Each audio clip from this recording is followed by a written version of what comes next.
Hello, good morning. आज हम पढ़ेंगे structure and classification of viruses, मतलब वायरस की संरचना एवं उसका वर्गीकरण। तो जो ये वायरस है एक्चुअल में they are very small obligate intracellular parasites which contain either RNA or DNA as their genetic material, which is surrounded by protective protein coat. ठीक है ना। वायरस जो है एक्चुअल में ये अगर हम कहें तो इवेनस्की को डी को हम फादर ऑफ वायरोलॉजी कह सकते हैं। और इन्होंने क्या किया था, सबसे पहले ये जब टोबैको के अंदर डिजीज़ की स्टडी कर रहे थे तो उन्होंने देखा कि जो टोबैको के अंदर जो पैथोजन है वो बैक्टीरिया नहीं होके कोई और लिविंग पैथोजन है जो कि इसके अंदर डिजीज़ कॉज कर रहा है। Then slowly after several discoveries, इसके बाद में फिर अल्टीमेटली बाल्टीमोर ने टर्म दिया था, वायरस नाम दिया था। और वायरस का मतलब ऐसा पाया गया था कि जो ये टोबैको के अंदर जो मोज़ेक डिजीज़ है वो किसी वायरस के कारण हो रहा है, किसी बिल्कुल ही माइन्यूट ऑर्गेनिज्म से के कारण, माइक्रोबियल ऑर्गेनिज्म के कारण हो रहा है, which is even smaller than bacteria, which is living. और ये लिविंग तब होता है जब ये इसके अंदर होस्ट सेल के अंदर होता है, बाकी बाहर कोई लिक्विड फॉर्म में नहीं है, ये लिविंग फॉर्म में है। एंड ये लिविंग भी तब है जब ये होस्ट सेल के अंदर होता है, बाकी बाहर ये फ्लूइड इसकी इन्फेक्शन नहीं करती। किसी के अंदर हम डालें उसको लिक्विड को तो वो इन्फेक्शन करती है। तो ये स्टडी बाल्टीमोर ने की थी एंड अल्टीमेटली इन्होंने फिर अल्टीमेटली जो हुआ था कि टर्म वायरस डिराइव हुआ था। वायरस का मतलब होता है, it is a Latin word जिसका मतलब होता है वेनम। वेनम मतलब पॉइजन। तो मतलब कि ये कोई पॉइजनस सब्सटेंस होता है जिसके कारण कि डिजीज़ कॉज होता है। ठीक है, तो जो इसीलिए एंड ये जो वायरसेस होते हैं, इसलिए फिर बाद में स्टडी करके ऐसा पाया गया है कि ये जो वायरसेस हैं they are 1000 times smaller than bacteria. Bacteria से 1000 गुना छोटे होते हैं साइज़ के अंदर, और ये किसी होस्ट सेल के अंदर होते हैं तभी ये लिविंग स्टेट में होते हैं, अन्यथा बाहर होस्ट सेल के बाहर तो ये मृत अवस्था के अंदर होते हैं। तो जैसे ही किसी होस्ट के अंदर एंटर करते हैं तो ये जीवित हो जाते हैं या इनमें चेतना लौट आती है। ठीक है, तो they are very small obligate intracellular parasites होते हैं। ऑब्लिगेट मतलब कि होस्ट के बाहर निकलते ही मर जाते हैं, होस्ट के ऊपर ही इनकी लाइफ निर्भर होती है। इनके अंदर कोई सेल्यूलर ऑर्गेनेलीज नहीं पाए जाते, कोई माइटोकॉन्ड्रिया, गोल्गी बॉडीज़, कोई भी सेल्यूलर ऑर्गेनेली नहीं पाया जाता। इनके अंदर क्या होता है कि इनके अंदर सिर्फ जेनेटिक मटेरियल पाया जाता है जो कि डीएनए या आरएनए होता है। केवल डीएनए और आरएनए इज़ प्रेजेंट, और ये मेन फंक्शन होता है वायरस का, कि ये मेन स्ट्रक्चर होता है वायरस का। बाकी जो लिविंग ऑर्गेनिजम्स हैं उनके अंदर बहुत DNA and RNA genetic materials पाए जाते हैं, लेकिन वायरस के अंदर या तो डीएनए पाया जाता है या आरएनए जेनेटिक मटेरियल पाया जाता है। ठीक है, एंड ये जो इसका जेनेटिक मटेरियल होता है ये इसके ऊपर फिर एक प्रोटेक्टिव लेयर कवर्ड होती है ऑफ प्रोटीन जिसको कि कैप्सिड बोलते हैं, और जेनेटिक मटेरियल प्लस इस कैप्सिड की लेयर को मिला के न्यूक्लियो कैप्सिड टर्म काम में ली जाती है। फिर इस कैप्सिड के ऊपर ये जो वायरसेस जब किसी होस्ट सेल के अंदर एंटर करते हैं तो होस्ट के अंदर जाकर with the help of the membrane of the host ये अपने चारों ओर एक और लिपिड लेयर का सिक्रेशन करते हैं और एक प्रोटेक्टिव एनवेलप टाइप स्ट्रक्चर अपने चारों ओर बना लेते हैं। तो ये इनका बेसिक स्ट्रक्चर होता है इनका वायरसेस का। ठीक है, तो इनके अंदर न्यूक्लियो कैप्सिड होता है and envelope viruses, the nucleocapsid it is surrounded by a lipid bilayer which is derived from modified host membrane and study, और ये वाली studded with an outer layer of virus, और वो glycoproteins की बनी होती है with an outer and virus envelope of, and it is studded with an outer layer of virus envelope glycoproteins. ठीक है, नाउ ये जो वायरसेस है इनका वर्गीकरण या इनका नामकरण जो होता है, ये इनका नामकरण classification and nomenclature of viruses जो होता है वो इनका chemical composition, configuration of nucleic acids and उनकी मॉर्फोलॉजी के ऊपर आधारित होता है। तो क्लासिफिकेशन ऑफ वायरसेस, वायरसेस का classification on the basis of morphology, chemical composition, mode of replication, इसके बेसिस में हम देखें तो the viruses that infect humans they are currently grouped into 21 families. वो वायरसेस जो कि ह्यूमंस को इन्फेक्ट करते हैं वो 21 फैमिलीज़ को के अंदर उनको वर्गीकृत किया गया है। एंड अगर हम देखें तो और मॉर्फोलॉजी के बेसिस पे हम देखें तो ब्रॉडली जो हम स्ट्रक्चर देखें इन वायरसेस का, ये 3 तरह का होता है। इट इज़ हेलिकल सिमेट्री होती है इनकी, दूसरी होती है इनकी आइकोसाहीड्रल सिमेट्री, एंड तीसरी तरह के वायरसेस होते हैं इनकी कॉम्प्लेक्स सिमेट्री होती है, जिसके अंदर की एडिनो वायरसेस वगैरह आते हैं। ठीक है, तो सबसे पहले अब अगर हम शॉर्ट में चलें तो एक संक्षिप्त में अगर हम देखें तो हम सबसे पहले लेते हैं इसके अंदर वायरस का classification on the basis of morphology, और सबसे पहले इसके अंदर हेलिकल सिमेट्री।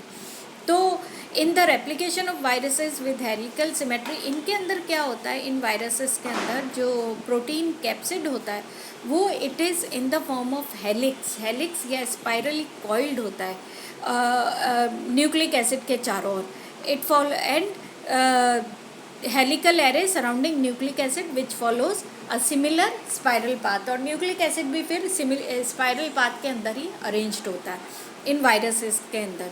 सच न्यूक्लियोकैप्सिड्स जो होते हैं, ये जो न्यूक्लियोकैप्सिड्स होते हैं they form rigid highly elongated rods या फ्लेक्सिबल फिलामेंट्स बनाते हैं, और इस वायरस का रिजिड फ्लेक्सिबल फिलामेंट्स या रॉड्स का निर्माण करते हैं। एंड ये जो कैप्सिड होता है it is often it can be seen only under electron microscope के नीचे ही हम इसे देख सकते हैं। इसका जो हेलिकल सिमेट्री का जो वायरस होता है, इसका जो उदाहरण है, इसका सबसे कॉमन उदाहरण इस टबैको मोज़ेक वायरस, जिसके अंदर की न्यूक्लियोकैप्सिड जो होता है it is in the form of a helical symmetry. ये देखो हेलिक्स के रूप में न्यूक्लियोकैप्सिड होता है, प्रोटीन पोड है या कैप्सिड कहते हैं हम इसको, एंड इसके अंदर ये जो न्यूक्लिक एसिड है ये देखो it is in the form of a spiral nucleic acid, it is made of RNA। ठीक है, तो ये जो helical structure of rigid tobacco mosaic virus rod, इसके अंदर 5% length of the Byron it is depicted, and इसके अंदर 17,400 DA protein सब यूनिट्स या प्रोटोमर्स पाए जाते हैं which assemble in a helix with an axial repeat of 49 सब यूनिट्स पर 3 यूनिट्स। दूसरा जो वायरस है on the basis of morphology that is icosahedral virus. Icosahedral virus जो होता है इसके अंदर क्या होता है, ये इट इज़ एन आइकोसाहीड्रन क्या होता है, it is a polyhedron having 20 equilateral triangular faces. Equilateral मतलब ऐसे ट्रायंगल जिनकी की समस्त भुजाओं का एक ही कोण होता है, या समस्त भुजाओं की जो लेंथ होती है वो इक्वल होती है, इनको इक्विलेटरल ट्रायंगल्स कहते हैं। तो 20 इक्विलेटरल ट्रायंगुलर फेसेस एंड इनके 12 वर्टाइसेस होते हैं। 12 वर्टाइसेस मतलब इनके टिप्स अपेक्स होते हैं। The lines through opposite vertices define axis of 5-fold rotational symmetry। ये देखो ये इस तरह का जो स्ट्रक्चर है ये आइकोसाहीड्रन है, एंड दिस आइकोसाहीड्रन जो वायरस है ये आइकोसाहीड्रन वायरस, इसके अंदर 20 वो इक्विलेटरल ट्रायंगल्स हैं एंड 12 वर्टाइसेस इसके अंदर पाए जा रहे हैं। फिर इसका डिटेल स्ट्रक्चर आप देख लो आइकोसाहीड्रल वायरस का। इसका जो उदाहरण है, इसका उदाहरण है पैरामिक्सो वायरस। ठीक है, देन इसके बाद में जो थर्ड टाइप ऑफ इसके स्ट्रक्चर, इसके अंदर जो आइकोसाहीड्रल वायरसेस होते हैं इनके अंदर जो प्रोटोमर्स होते हैं वो या जो स्ट्रक्चरल पॉलीपेप्टाइड चेन्स होती हैं they are arranged in oligomeric clusters के अंदर वो अरेंज्ड होती हैं, जिनको कि हम कैप्सोमर्स कहते हैं। And these capsomers they are readily delineated by negative staining electron microscopy and form closed capsid shell. मतलब इसके अंदर कैप्सोमर्स जो होते हैं वो क्लोजली अरेंज्ड होते हैं, they form a closed capsid cell का निर्माण करते हैं। ठीक है। देन इसके बाद में जो होता है एक और वायरस है जिसका कॉम्प्लेक्स स्ट्रक्चर होता है, it is called adeno virus. And adeno virus जो होता है ये ह्यूमंस के अंदर बहुत कॉमन पैथोजन पाया जाता है, यंग किड्स के अंदर बहुत ही इन्फेक्शियस वायरस होता है, कंटेजियस वायरस होता है। इवन बाय कांटेक्ट ये वायरस स्प्रेड होता है और ये काफ़ी ज़्यादा रेस्पिरेटरी डिजीजेस कॉज करता है ह्यूमंस के अंदर, स्पेशली इन स्मॉल चिल्ड्रन। तो ये जो एडिनो वायरस है इसका अगर हम स्ट्रक्चर देखें तो इसके अंदर बीच में डबल स्ट्रैंडेड या डीएनए मतलब डबल स्ट्रैंडेड डीएनए पाया जाता है। एंड आइकोसाहीड्रल सिमेट्री होती है इसकी। इसके ऊपर जो पेंटोन 12 पेंटो, इसका अगर हम स्ट्रक्चर देखें इस एडिनो वायरस का, तो इस एडिनो वायरस का जो स्ट्रक्चर होता है इट इज़ काफ़ी थोड़ा कॉम्प्लेक्स इसका स्ट्रक्चर होता है। इसके अंदर आइकोसाहीड्रल प्रोटीन शेल होती है surrounding a protein code that contains linear double stranded, हमने स्ट्रक्चर डायग्राम में देखा, डीएस या डबल स्ट्रैंडेड डीएनए जीनोम होता है। और शेल जो कि 70 to 100 नैनोमीटर्स इन डायमीटर होती है। ये it is made of 252 structural units जिनको कैप्सोमर्स कहते हैं। इसके 12 वर्टाइसेस होता है आइकोसाहीड्रन का, उनको पेंटोन्स कहते हैं। डायग्राम के अंदर आप देखो पेंटोन्स होते हैं, वो स्ट्रक्चर्स जो होते हैं उनको पेंटोन्स कहते हैं। एंड ये जो पेंटोन्स होते हैं इन पेंटोन्स के फिर 240 कैप्सोमर्स होते हैं, 20 फेजेस या एंड द एजेस ऑफ आइकोसाहीड्रन। इसके अंदर जो होते हैं 12 वर्टाइसेस होते हैं जिनको पेंटोन्स कहते हैं। ईच ऑफ विच, हर एक पेंटोन से एक स्लेंडर प्रोजेक्शन निकली हुई होती है जिसको कि फाइबर कहते हैं। जो 240 कैप्सोमर्स होते हैं वो कुल मिला करके वो इनकी जो एज, वो जो कैप्सोमर्स होते हैं वो अटैच होके 20 फेजेस एंड एजेस ऑफ आइकोसाहीड्रन बनाते हैं जिनको कि हेक्सोन्स कहते हैं। बिकॉज दे फॉर्म, इनको हेक्सोन्स इसलिए कहते हैं क्योंकि ये हेक्सागोनल एरेज का निर्माण करते हैं या हेक्सागोनल स्ट्रक्चर का निर्माण करते हैं। इनकी जो शेल होती है इस एडिनो वायरस की, ये shell it also contains some additional minor polypeptide elements की बनी होती है। और जो इनका कोर पार्टिकल होता है it is made of 2 major proteins, 2 major proteins का बना होता है। इनका जो कोर शेल जो होती है वो 2 प्रोटीन्स की बनी होती है, पॉलीपेप्टाइड 5 एंड पॉलीपेप्टाइड 7। और एक माइनर आर्जिनिन रिच प्रोटीन भी इसके अंदर पाया जाता है।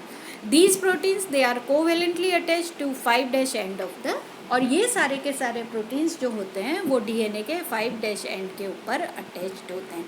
तो ये जो स्ट्रक्चर होता है एडिनो वायरस का, this is the structure of adeno virus. ये देखो आपको इसके अंदर पूरा क्लियरली समझ आ जाएगा। ये पेंटोन बेसिस है, इनके ऊपर फाइबर लाइक स्ट्रक्चर्स निकले हुए हैं, ये इनको फाइबर्स बोलते हैं, इलोंगेटेड स्ट्रक्चर्स हैं। And these capsomers they are united, and ये कैप्सोमर्स यूनाइट होकर के फिर हेक्सोन लाइक स्ट्रक्चर का निर्माण करते हैं। तो ये एडिनो वायरस का स्ट्रक्चर 240 कैप्सोमर्स होते हैं और ये इस तरह से फिर पॉलीपेप्टाइड जो इसका पॉलीपेप्टाइड 5 एंड पॉलीपेप्टाइड 7 का इसका जो कैप्सिड होता है वो इसका बना होता है। ठीक है। एंड ऑल दीज प्रोटीन्स जो मॉलिक्यूल्स होते हैं they are covalently attached to 5' end of the DNA molecule. ठीक है। तो this is all about structure of